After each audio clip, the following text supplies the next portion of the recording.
So now it's, how do I Maybe go to my we YouTube? take it from SDI to the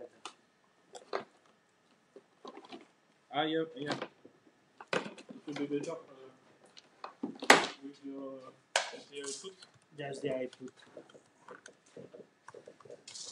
I have SDI to HDMI.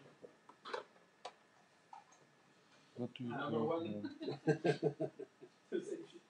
Yeah, but Okay, we're on the go same live. program as the Magic.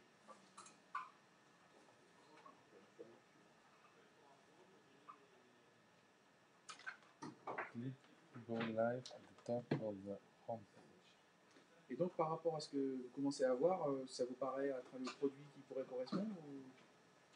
Ça, ouais. Au niveau utilisation, par exemple, ça correspondrait?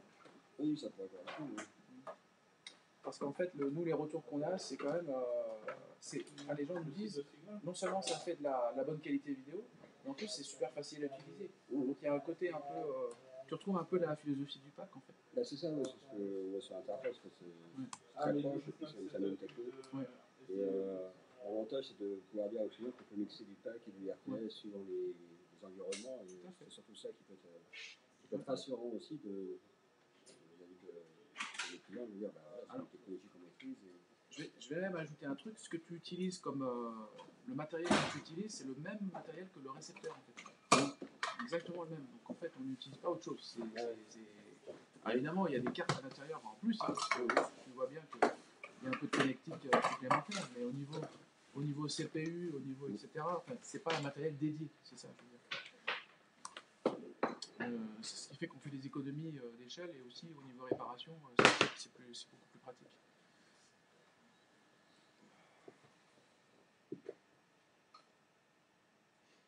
C'est beau ça. Ouais, c'est marrant, ça va être la Suisse, ça, non? C'est la Suisse, ça. Ouais, c'est vrai qu'avec du chaleur en bois comme ça. En tout cas, c'est beau, hein, les images qui sont peut-être tenues. C'est top. Ouais. C'est plutôt Windows, ça, non? C'est pas Windows 10 qui nous envoie ça? Non, ça c'est la télé toute seule. Ouais. C'est la télé qui t'envoie ça, d'accord. On les connaît bien. Si tu regardes 800 fois. How do you want to do it? With that? Le dépanneur, il a Écoute, je l'ai rappelé, je dis que c'est pas bête idée parce qu'il a rien à jamais. Si je peux économiser 70 € de remorque. Mais bon, il y a un souci, c'est clair, mais je vais l'emmener direct. C'est un alternateur, un truc comme ça? Je sais pas, c'est bizarre comme ça. C'est pas un genre de truc qui va me casser les l'essence, non, j'ai un peu passé ce cap quand même. Alors, c'est vraiment bizarre. you can see the streaming now.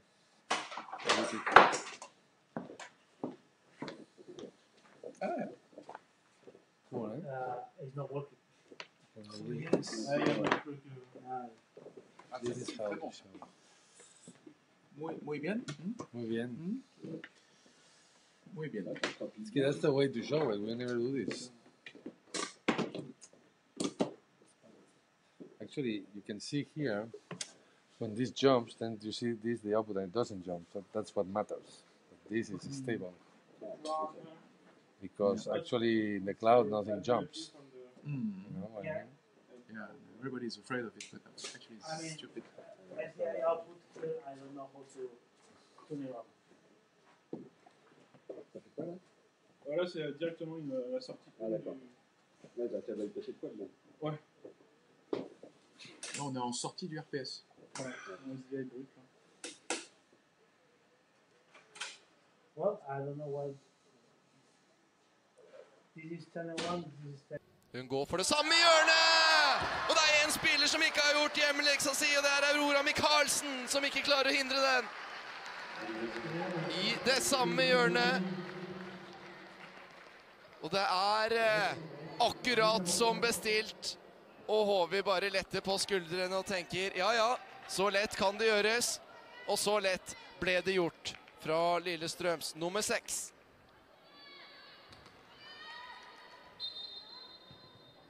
Fortsetter å skåre mål. Lillestrøm på hjemmebane har nå 26 mål på 8 kamper og har ikke sluppet inn i denne hallen.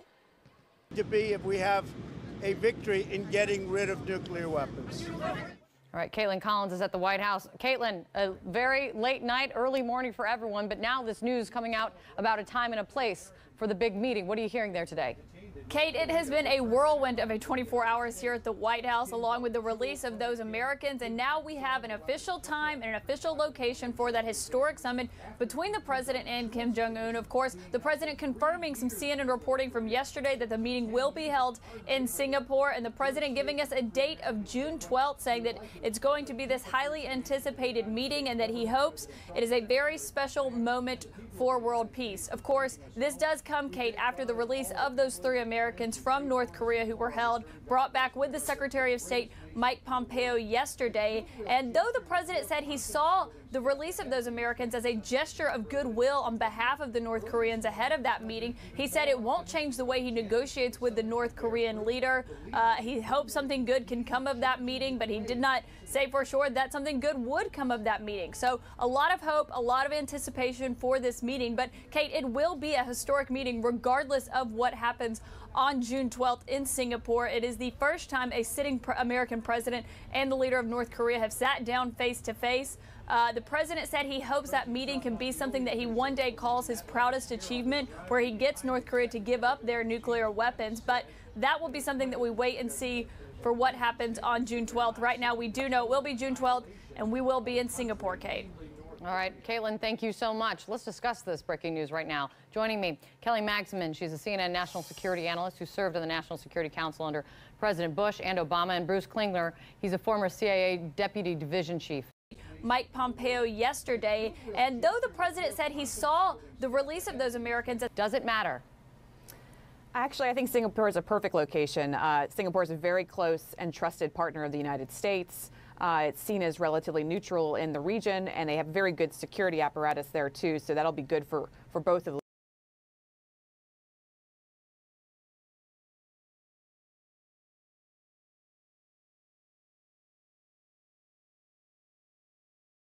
And the announcement then of the time and place connected.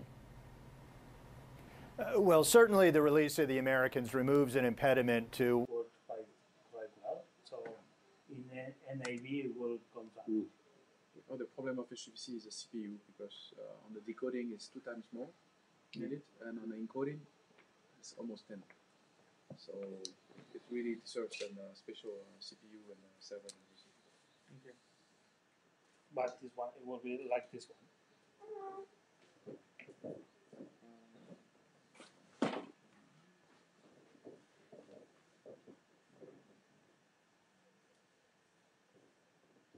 So this is constantly right. You see, most of the time it's very stable, but have some drops on because the network is not good enough. Yeah. And if you put in variable, you don't see the drops. No, but it goes very low. But then you see other artifacts. You see the lowers the quality, but the blurring. lowers the quality. It's pumping, and you see blurring. It's different. And when you're constant bitrate, you will have other artifact like it's shaky. And, do you have can you have this interface when you are on the decoder side? You what? So current. I want to make this setup to access to this page. Yeah. On the decoder side. Yeah, because of the tunneling you can. You can do it on the tunneling. Only on the tunneling, not through the network. If you already directionate the port 80 on the decoder side, you can get offside from outside. Sorry, I don't understand. If you the only way to do it out of the VPN from outside from the decoder side is through the tunneling. Or you need to directionate the port 80, the web HTTPS port to the net on the public IP. On the decoder or decoder? You always control the encoder. The decoder it's just one setup. You set up the network and the output, and that's all. You don't set up anything else on the Okay. We know about this problem. I think, and we are working on still on the command center. You know command center because you use for RTS. Yeah. Okay. So you will control the encoders and the decoders on the RTS. Yeah. Okay. And you will go here, and you can, in the same way, you go to settings, and you will have the settings from the FPS. Still under development. Soon. Second quarter. Alors, du coup, ça veut dire que ici, si on veut contrôler l'encodeur, il faut qu'on branche une machine directement sur le décodeur, sur le fameux tunnel, la prise de tunnel. Tu prends les mains sur le décodeur. C'est ça. Ouais, enfin, tu câbles directement sur le décodeur. Et du coup, ça veut dire soit une machine. We can, on the VPN Ethernet port, we can plug a switch. Yeah. The Ethernet output. I will show you. Je passe pas par appeler ces contrôles, c'est It's directement dessus. very easy. I will show you here because we will not set up everything again. This is Ethernet 0. That is the Ethernet that is connected the internet. Ethernet 1. Il y a des raccordements au réseau dessus, non? I'll do it bigger. Ouais, mais là, il est le réseau par rapport au décodeur. Here we can set mais il up. sert du VPN. We can set up the internal IP and the mask and the gateway. So, for example, I set up this, and it have a DHCP server that will give you the this IP. The IP.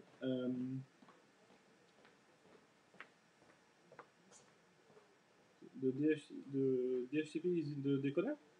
Oh yeah, on both sides. On both sides. Both sides. The same. You can set up the same network or not. Okay. For example, I have here all my intercoms on the 10.0.1.2. Yeah. And on the other side, I have it in 192, 168, 2.1. So you can set up the one here and the other one there. Okay.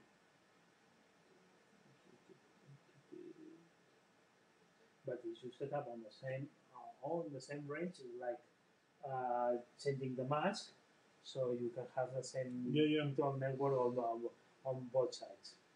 Okay. So you can connect a switch, and they have one port for intercoms, one port for tallies, and one. So you can set it up as a normal network.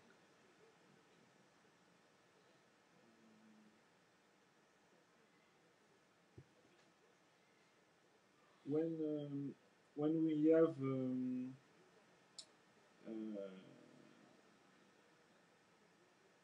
signal from the encoder and from the decoder, you make setup the same way you put your setting. Yeah, or you need the feedback. Yes. Yeah, it's the same. You here you will see it, and at the same time you connect the live. It goes the feedback. Okay. So, but the only difference is the 5 and 6. It's output and not the input. And on the other side, on the different way, but it's input, it's output. So the connectors are strictly input or output, and you have 6 input, 2 output.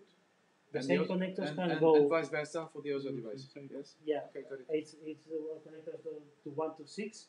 The way that you set it up as a feedback, the number 5 and number 6 it goes as in the encoder as output, and in the decoder as input. Mm-hmm.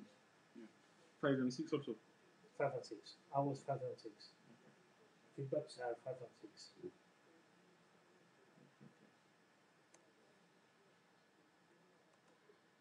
When you connected, you can see. You enable here. Now it says that it cannot enable because it's in live. Yeah. Okay. And you can have feedback in the web page. On the website, you have a monitoring from the what is on the encoder. Input, not you cannot see the input in the decoder. No, because you have the output. Is what is in the input. Here you will see that you have the when it's connected, it detect the format of the input, and you have a monitoring on what is on the input on the encoder side. Yeah. C'est dingue. Ça fait peur. Surtout qu'en février, normalement, c'est là que va finir tous cramés en fait, c'est bien. So this is very on the limit. It's 0.5 latency, 10 minutes, and inconsistent rate. That is on the top. But as you see, it's not one channel. I can make a trip, and there's a still. I can activate the other channels and have one. No. This is with the 4 channels working. Yeah. At the same bit rate. We are not seeing, but the same bit rate, all 4 channels working on that. Low battery.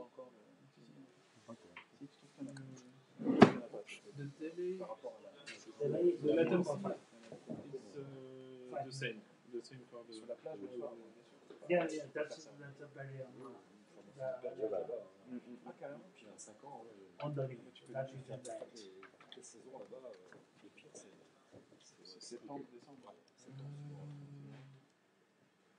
So we can okay for remote production we have like 3 different solutions.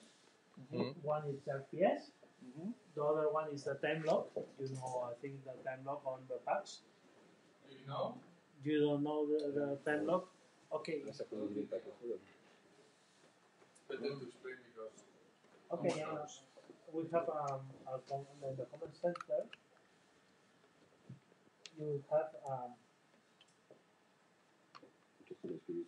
multiple. This is time lock.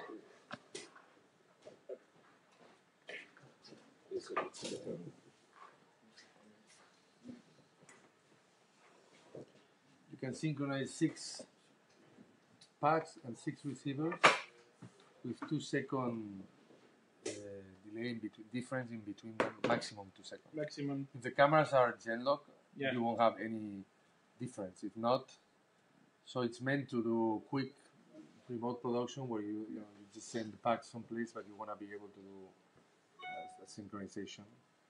Okay. It's very practical. It's part of the enterprise version, so it's just an activation on the software. Okay, here you select the packs or anywhere, then you set up the delay and the bit rate for all of them. It needs to work on the same. It's not like FPS. It needs to work on the same delay and the same bit rate.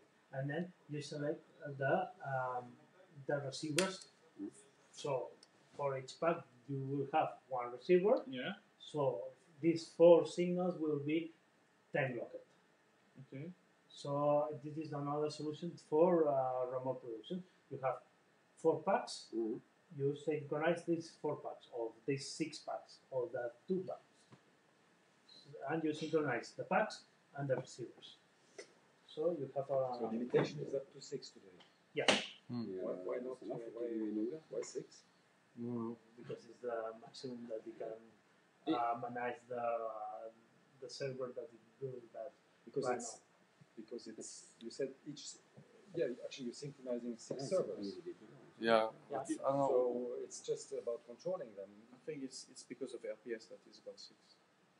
No, it's not about RPS. It's not RPS. It's really tax. We like 6. 6 in producers, 6. Everything is 6. Why not 7? It's even better. For producers, because there's not. We don't have enough horsepower to do more. How do you synchronize the signal? It's but I don't know with the. How technically or how? I mean, you here with time code. SDI? We are really the only ones doing time code, no? I mean. No, it's an NTP7. NTP. Yeah, but you have to use time code for that. Okay. No, yeah, of course you need to. You take the time code from the internet. You synchronize everything with the external NTP. So if this is not a frame accuracy. Yeah. If you want a frame accuracy then synchronization, you need to unlock the cameras. Yeah. Okay. Because you know the video input it can different from the cameras. If you want a truly frame synchronization, you need to unlock the cameras on origin. Yeah. If not, it has that 2 frame synchronization. Can be 2 frames. Up to 2 frames. Yeah. Up to 2 frames. It could work with TVU Anywhere? Yeah. With you? Yeah. Okay. Yeah. You can work with TVU Anywhere. In fact, what we'll show you next is with producer is synchronizing TVU Anywhere and packs with producer in the cloud, and that's the same thing. Yeah. That's the other solution that we have. That is a cloud. Do you have an HDMI there? Or? Yeah. So time log is clear. Yes, the time log. That's clear. What is this? No. No. I don't need the HDMI. You're using it, no? Yeah. I'm using Wi-Fi. It's fine with that. So. No, I want to. Shit.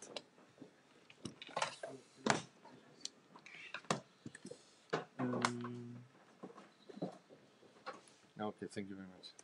Merci.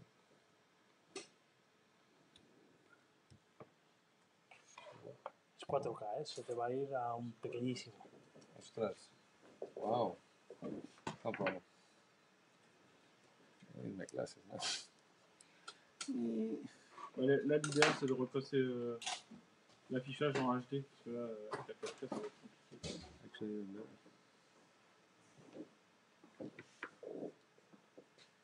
So 1, 2. So what we have here, let me show you. Okay, so this is the output. YouTube Live, okay, my account. Okay. Doesn't matter. This producer, you'll see a bit choppy because I'm connected to Wi-Fi. So, but this doesn't matter too much. What matters is this, the final output. It's TVU Anywhere in the phone? Yes, and we're gonna connect one more. If you get ready, we'll do that. But so what we did is we put a receiver in the cloud, which is a product that we use for other things, like for streaming, for example. And we created an interface on top of it, which is a switcher in the cloud. Okay.